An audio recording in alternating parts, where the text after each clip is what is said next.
Let me tell you a little bit about Mark.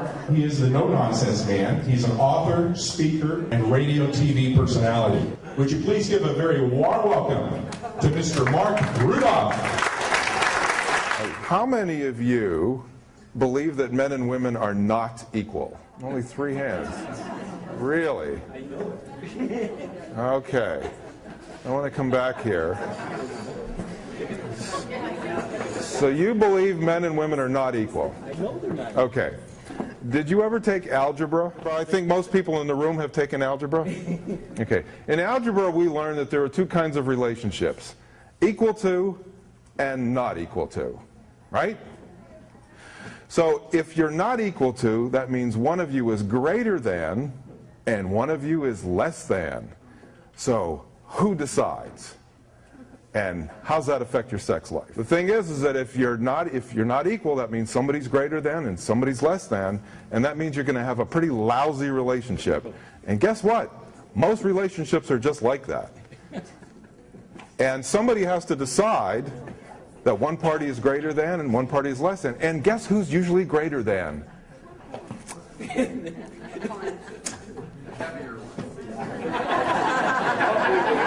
The one who has a small waist and big hips. Now, why is that?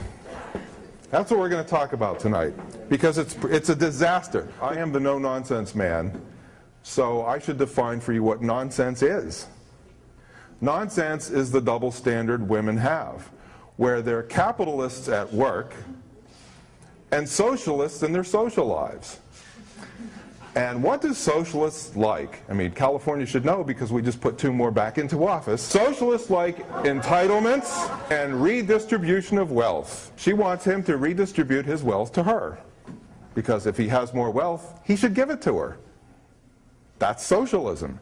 And that's what nonsense is. It's the double standard. A woman says, I can go to school, I can get a great job, corner office, but when I leave work, I need to be given free drinks and free meals and taken on trips. And guys go along with it. And I wonder why they do that. Now men, the reason that happens is because in that situation, women are what I call merchant marines. That's M-A-U-R-E-E-N-S. And a merchant marine is a woman who drops her anchor into a man's wallet with his consent. A merchant marine is a synonym for a gold digger. Now, I've said many times that there wouldn't be any such thing as a gold digger if there weren't any such thing as gold givers. And the reason that men are gold givers is because they know nothing about female sexuality, which is why I wrote a book called Under the Clitoral Hood: How to Crank Her Engine Without Cash, Booze, or Jumper Cables. I see some shocked faces in the audience. Now, why did I write that book? I wrote that book because I discovered that men don't know anything about female sexuality. And that explains why men behave so stupidly. Why do you think you go into a bar and see men lined up to buy drinks for women? Why are they doing that? They're doing that because they think that's what it takes to get laid. Why do men celebrate Valentine's Day, which I call No Man's Day, because it isn't Romance Day. Romance is spontaneous, and it's unexpected, and it's voluntary, and it's mutual. And Valentine's Day is none of that. Every year we see commercials on TV for Valentine's Day telling men what they have to buy women. They show men stupid, you have to buy pajamagrams or Vermont teddy bears or candy or jewelry, and that's the way it is every year. And if the man doesn't know what he's doing, he's clueless, and of course he's not going to get laid. That's why I say that most dating in marriage is legal prostitution. But the fact of the matter is, it keeps happening. And it keeps happening because men don't understand something very basic, which is why I wrote Under the Clitoral Hood. And that is that women are more sexual than men. And you know, it's unbelievable that most guys don't get that. Women are buying vibrators and they're buying hand showers. They are more sexual than males. Have you ever heard of a drug dealer paying an addict to take drugs?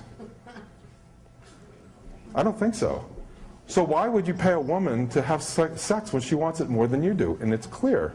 But because men don't realize that, They just keep paying for sex and paying for sex, and either paying their girlfriends or they're paying their wives, and that's why there are jewelry stores. And if men don't learn about female sexuality, and if they don't learn how sexual women are, because that's another taboo in our country. We're not allowed to admit that.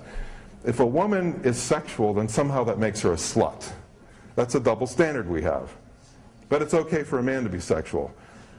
Now, just to give you a little clinical tutorial here, the clitoris has one purpose: sexual arousal. A man has no body part, zero, that's 100% dedicated to sexual arousal. Right? Not one. A woman can have multiple orgasms. A man can't.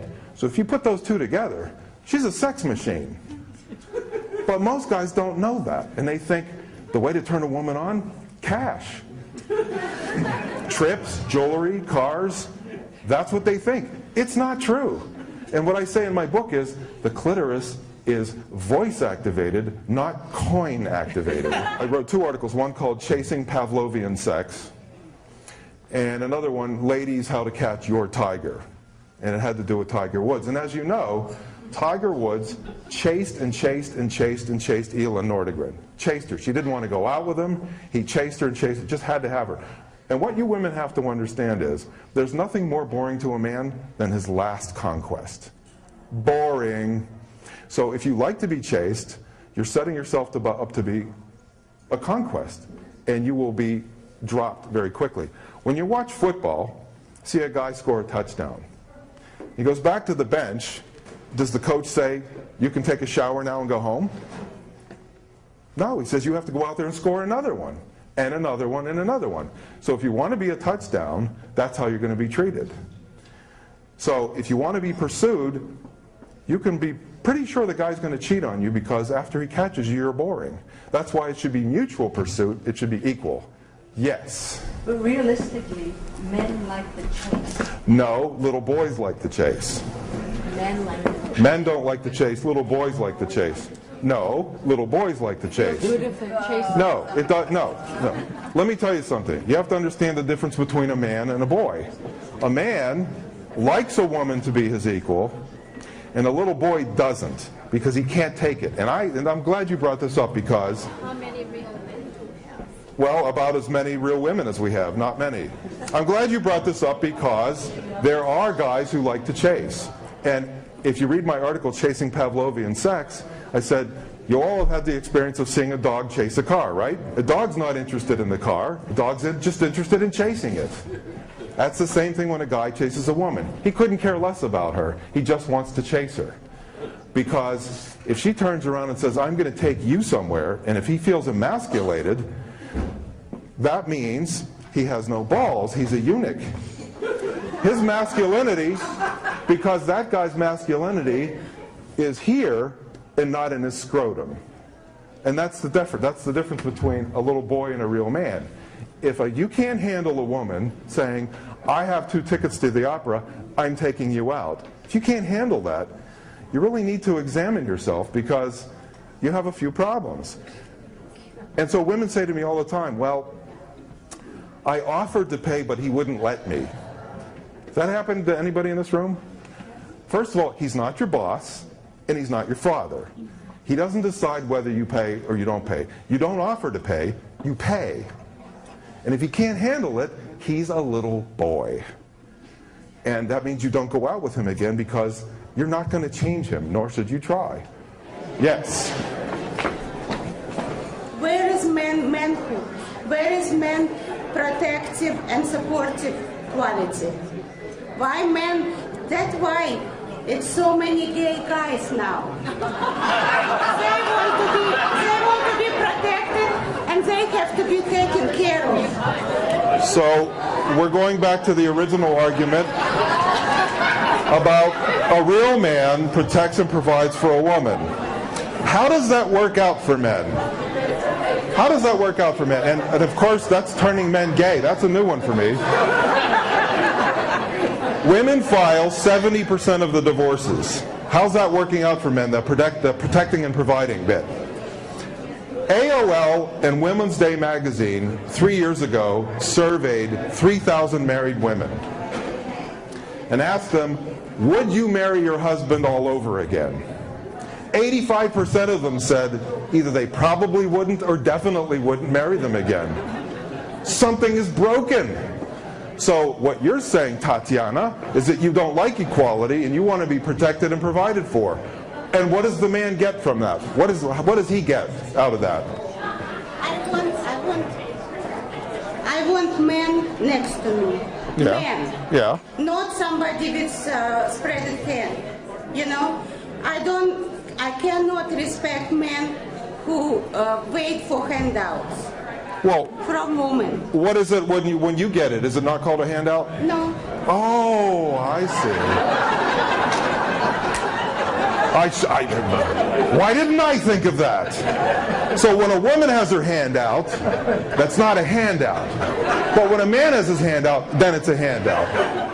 We have more psychologists than ever in this country, and we're more dysfunctional than ever in this country. So I decided to look at the situation logically. I looked at my own life, I looked at the lives of my friends, and I've been on radio and TV. I interacted with callers all over the place. I keep hearing the same things over and over again. So I just made a very logical conclusion about what's really going on. And what's really going on is that men are wimps, they're eunuchs, and women are merchant marines. They expected to be paid for sex, and that's why men and women don't work. So I said, okay, that's what's happening. How do we fix it? And how we fix it is we treat each other like peers. So if you're a woman, you can get a college education and you can get a great job, you're not going to be protected and provided for. That's the way it is. The whole feminist movement was about equality. So when you get equality, well, not so fast. Not so fast. I don't want to give up the free drinks. I've been on TV so many times debating about ladies' nights. And women are so angry, they think that's a fundamental right and should be in the Constitution. Now why? Huh? Bitter? Are you bitter? You bitter. You sound very bitter. You sound really bitter. Really? You are very bitter. Very bitter man. A very bitter man. I'm a very bitter man because we have an 11th commandment in the United States. The 11th commandment is thou shalt never criticize a female. And if you do, you're a misogynist. And if you've noticed, I've criticized not males nor females, I've criticized behavior. And just because I'm not married currently doesn't mean I'm bitter. But I saw... What? I reek of bitterness. Why do you say that? Huh?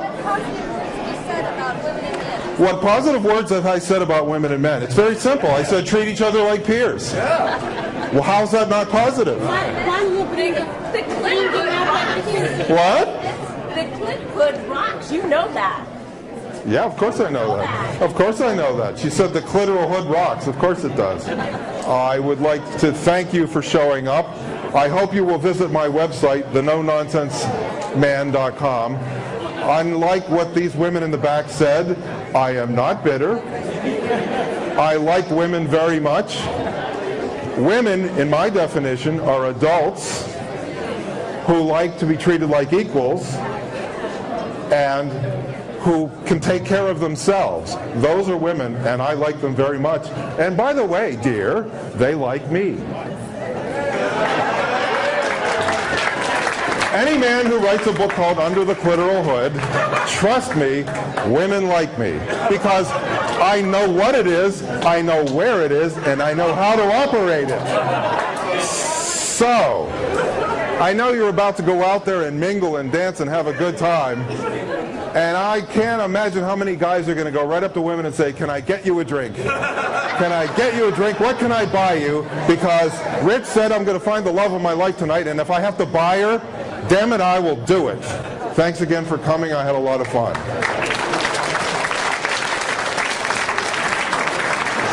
Big round of applause, please, for the no-nonsense man, Mr. Marc Rudov.